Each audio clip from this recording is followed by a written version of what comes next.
What's up, SNA fans? This is Super Ninja Austin back here with another podcast video, and we're gonna be talking about what exactly went down on AEW not Rampage, AEW Collision on March 16th, 2024, St. Patrick's Day Eve, and we're gonna talk about what exactly went down on tonight's show, and it was a very tremendously good show. I nothing like spectacularly like nothing spectacularly stupendous, but still a very great show to watch like on a Saturday night, like if you're in the mood for professional wrestling. But yeah, without further ado, let's start off on the first match of the night, which I'll say the number one best match of the night. I was debating on what's going to get the number one best match. It was either this or Claudio Castagnoli versus Lance Archer. But I thought this match was more of a technical, some kind of like a main event worthy technical clinic, which they did a very successful job of putting on a very magically tremendous performance, like between Bryan Danielson and what's his name, Katsuyori Shibata, that's what his name is. But that's where they begin the match on this week's AEW Collision, with them going at it by going for the simple wrestling grappling, like with them going like forward, back and forth, like grappling and even their knees until Bryan Danielson won, grabbing onto that left arm. That's where he did a little hammer lock. That's where he goes for what's that, like an abdominal stretch like maneuver. But he does Bryan Danielson, then counters back by doing a handstand, look like he's about to do the spider walk, but he was just standing until he flips right back up, goes for a wrist lock himself until Shibata counters and did one right back at him and slammed him right in the ground, finally winning the the wrist lock war, I guess you could say. That's where Bryan Danielson was impressed. He was like, wow, like you proved me wrong. And this is where Bryan Danielson but not this time, at this round. This is where he went round two, trying to go for it. This time they were going for arm grabbing, hand grabbing war.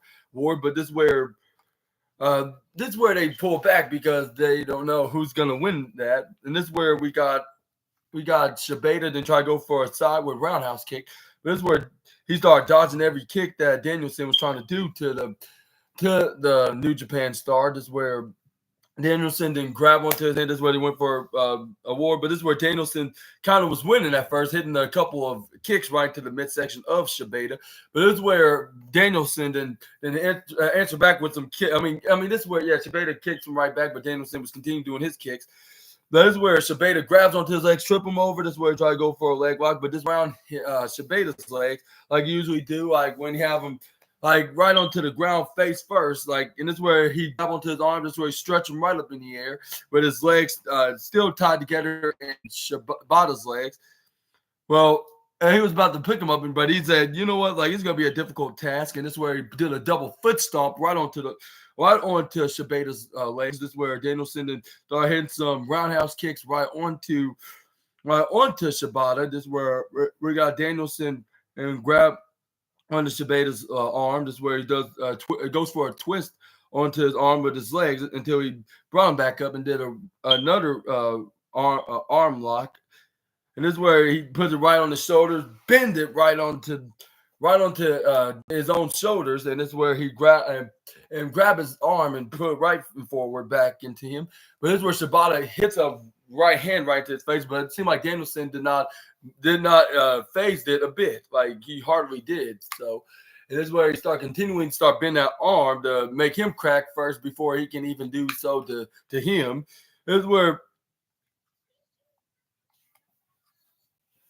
this is where every time when Bryan Danielson hit a strike right onto Shibata, like fans start cheering for him, but when Shibata goes for a hit, they don't really give no response, no kind of reaction, which I believe that was kind of rude from the fans. Like, if we're not a fan of him, at least give him some kind of reaction. Right? I'm not sure about booing, though, but I mean, it could be kind of it wouldn't be more rude, like it would be like just a respectful preference on for the fans, like who should they root for. But yeah, like I just thought that was very strange they didn't give him no crowd reaction, even if you're not familiar of this guy. Like at least pretend that you, or not even pretend, at least give him some kind of respect of a chanting reaction. Like, but yeah, I can't tell in any of these fans what to do. Just giving them some advice. It's only their decision if they want to take it or not. But anyway, that's where Shibata then start continuing to hit his boots right into the face of the American Dragon. This is where then he went for a forearm right to his face of him. This match was going on and on and on for like a good 30 minutes. Like a good 30 minutes, or I would say 30 minutes. I'll say maybe 20 minutes, I meant to say, because the time limit was 30. I must have got that confused with it, but it was actually 20 minutes. I say the 20-minute like a best 20-minute clinic. But yeah, this is where Danielson got to go for an arm lock on him after he tried to grab on his legs. I go for a leg lock, but this is where Danielson did so. This is where Shibata then counter right back and try to go for like some kind of a leg lock until Danielson grabbed onto his back and then tied his arms and legs together and did a knee to the back stretch right onto him. Here's where then Shibata then go for a Kimura lock right onto Danielson. Here's where Danielson ran from right to the upper left corner. Here's where they let go of each other when the referee was like, all right, Danielson, like he's in the corner, like 1, 2, 3. And this is where he went head to head, and he's like, all right, I'm letting you go. For now, here's where he hit the shove right back at him, chopping. This is where Shibata was like, oh, really? Like, you're going to play that game with me? This is where he chops him back. This is where they start going back and forth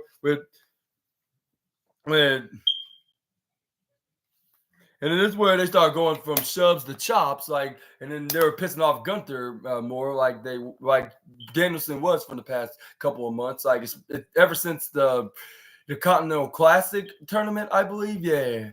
But anyways, yeah, they start going chop like with fans like woo woo, like if Ric Flair was in the building.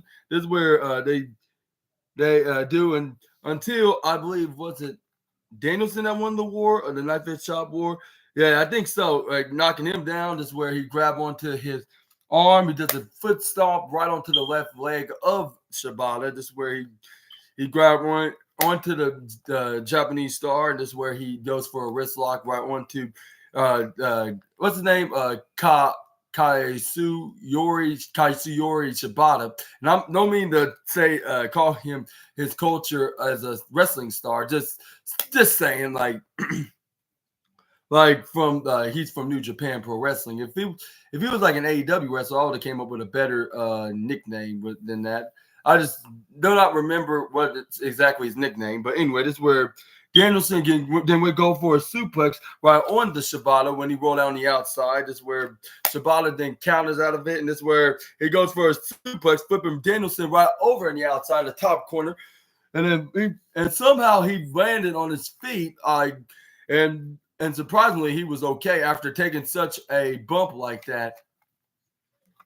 But everywhere, then we got Shibata then hit a leg swiping kick right onto the face of right into the face of Danielson. This is where he got back in the ring. This is where Bryan Danielson got back in before it was even 10 whatsoever. This is where he goes for a wrist lock like onto Danielson, like into some kind of a submission hold. But this is where we got Danielson. This is where Danielson got thrown on the outside. This is where he gets Helluva booted by Shibata right into the bottom right barricade on Barry's tombstone. This is where we got him then start continuing to hit that Helluva boot right into the right back inside the ring when he threw him right back. And this is where he hit the boot and then start hitting right hands and start knuckle sandwiching poor Danielson. This is where he tried to go for another one, but I think it wasn't a guarantee, like considering if it's a signature finishing maneuver. But this is where Danielson then intercepted and hit a running drop kick. This is where he started hitting some right hands and some chops, which Gunther did not like that. Where he puts Shibata right into the number 8 list and then Danielson number 7. On his envy list. You did not appreciate that, like, or else he would have made Danielson's chest more red and purple than Shibata ever did in this match. And then the same with the ladder, like whenever he finds them at, which wherever he's located at, like he shouldn't be far away from the American Dragon and a New Japan veteran. But yeah. But in the meantime, this is where this is where Bryan Danielson then hits a roundhouse kick right onto the midsection until Shibata then put him back, hit a knife edge chop right on him, then start going for forearm strikes right into the face of Danielson. This is where Shibata then leave him right there, sitting right in the right in the bottom right, the bottom left side, with the referee telling him like get like yo, like get right off of him, like please, like he like please, like he's barely like like he's barely standing here as it is. Like just give him a little breather, then you can continue doing your hits on him. And he's like, okay. And then he went right to the diagonal corner in the upper right, and then hit a middle drop kick right back down. Here, Danielson looked like he was out for the count, but Danielson kicked out at 2 even. I was like, how did he kick out easily at 2? Like right after hitting such a devastating move. Well, I wouldn't say the most devastating move, but you get what I'm saying. Like it looked very brutally devastating. Like you would have expected him to get a rare pinfall victory with that win. Like with it being that brutal and that being that brutal, of course. So I don't know how Danielson kicked out, but even though he's like almost a 20-year veteran, if not already, which I think he's like a little bit over a 20-year veteran. But anyway, where we got Bryan Danielson tried to go for a back to belly maneuver, like into an interception. But this is where Shibata counters out of it. This is where he did a back to belly maneuver and turned it to an ankle lock. Transition into that submission move. Of course, this is where he tried to beat him with that move, like with him trying to make him tap. But this is where Danielson grabbed onto his leg, flipped him right over, like if he did like a like a wheelbarrow flip over a face buster. He had an ankle lock, his version of an ankle lock, right on the Shibata, and that's where he then he transitioned to ankle lock to the German suplex, which he did so. Now I'm thinking to myself, like, I'm not sure if it was a smart idea because what if he could have possibly won with that move? But none of that even matters when they got back up. And this is where Shibata hit an STO out of nowhere, slamming Danielson back first in the middle of the ring canvas. This is where both men were in the ground with the referee counting all the way up to 5. Yeah, and this is where Danielson then picks up Shibata. This is where he tried to knee him right in the gut, but this is where Shibata then fought back with knees of his own right into Danielson's midsection until Danielson tried to go for it again. But this is where Shibata picks him up right on the shoulders. Here's my signature move, which everybody knows as the most dominating move in all of sports entertainment, the Death Valley Driver, which I like to call it the Assassin Valley Driver. This see on my avatar's signature move on WWE 2K23 and WWE 2K22 and AEW Fight Forever. But anyway, this is where Shibata goes for a pin, but Danielson kicks out at 2.999999999, double 2.90.1 away from being 3. I was very disappointed because that move does not get enough credit and respect that it's receiving as of late. And somebody other than Sean Spears should step up and make a change to that. But it seems like that's probably not going to happen. Like, let's hope a certain ninja that does podcast videos could step in the square circle and make a difference to that. But anyway, this is where fans will chant "This is awesome" while clapping their appreciation and chants. Like, and this is where I was thinking the same thing. Like, yeah, this is definitely awesome. I was like, if there's no other matches that's gonna be just as good as the Danielson versus Shibata match, I'm giving this number one best match of the night. Which another match almost did beat Shibata versus Danielson, which that was Claudio and Lance Archer, but at the same time, I just didn't agree with the finish. If that makes sense, of course, but still was a very tremendously entertaining match. But anyway, this is where we got we got what's his name? Shibata then try to hit his former fellow New Japan co-worker Kazuchika Okada's move, which is the Rainmaker. But Danielson ducks out of the move, went right to the bottom quarter, and hits a big running knee out of nowhere. And also turned into the Gene LaBelle lock. Well, I just said Gene LaBelle. More likely just the LaBelle lock.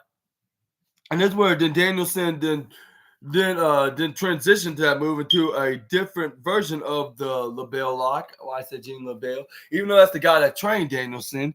But yeah, I'm just not sure why I just said that. But yeah, he tried to go for a abdominal stretch, so he makes sure he doesn't escape out of the move.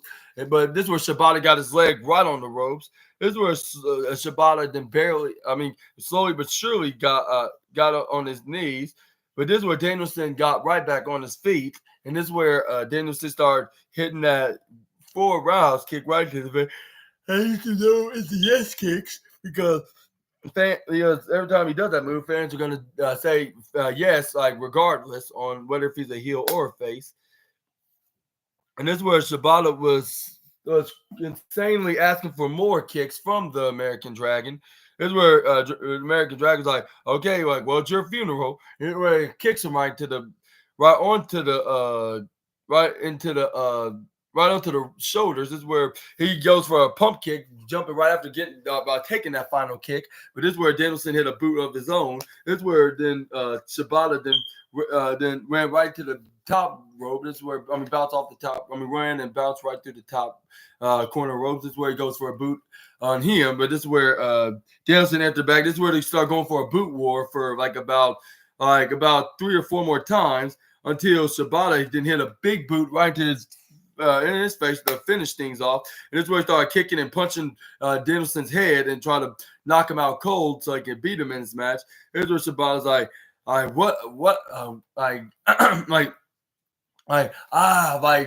frustrating, how what does it take to put away this psychotic dragon? And this is where he hits him with a kick right into the shoulders. This is where Danielson is like, you can hit me with all kinds of moves and I still won't budge. And this is where he tried to go for a kick. This is where fans were chanting for yes. It's like they have some kind of attraction and fetish of doing that kick. This is where Danielson must own a dojo because he crossed his legs, start meditating, and he's like there's nothing you can't do about it. And he started focusing on not feeling no pain and see what's the secrets of beating the Shibata, which is not really no secret, but yeah, he obviously knows that. But yeah, him knowing how to beat him really did work because as soon as he did get done meditating, this is where after start slapping each other a bit, with Shibata starts sitting down with him. This is where Danielson won the war. This is where he waited for him to get back up so he could hit his finishing maneuver, which at first it seemed like he was about to hit the running knee, but he realized that he already hit that move and he couldn't find a card of a 2-for-1 double whammy onto what's his name Shibata. Unfortunately, he wasn't double lucky, and you know the rules on 4003.